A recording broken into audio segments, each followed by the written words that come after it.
শহীদি মসজিদের ইতিহাস খুব পুরনো না হলেও এর ঐতিহ্য খুবই সমৃদ্ধ।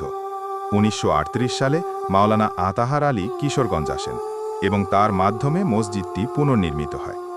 ১৯৪৫ সালে তিনি কিশোরগঞ্জে মসজিদ প্রাঙ্গণে ইমদাদুল উলুম মাদ্রাসা প্রতিষ্ঠা করেন, যার পরবর্তীতে নামকরণ করা হয় জামিয়া ইমদাদিয়া।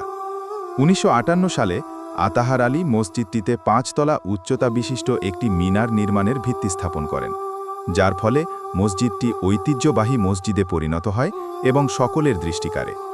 কিন্তু মসজিদটির নামকরণের পিছনে একটি ঘটনা রয়েছে। ঘটনাটি হল ১৯৪২ সালের ২৪ অক্টোবর মসজিদটিতে একবার মুসল্লিরা নামাজ আদায় করছে। তখন স্থানীয় হিন্দু সম্প্রদায়ের লোকজন তাদের পূজা উৎসব পালন করার জন্য মসজিদের পাশ দিয়ে ঢাক ঢোল বাজিয়ে যাচ্ছিল, যার কারণে মুসল্লিদের নামাজ আদায় করতে সমস্যা তৈরি হয়। তখন অনেক মুসল্লি হিন্দুদের বাধা দেয় এবং যার ফলে একটি সংঘর্ষ তৈরি হয়। সেই সংঘর্ষকে থামানোর জন্য ব্রিটিশ পুলিশ মুসল্লিদের উপর গুলি বর্ষণ করে, ফলে অনেক মুসল্লি শহীদ হয় এবং অনেকে আহত হয়। তখন থেকে এর নামকরণ করা হয় শহীদি মসজিদ।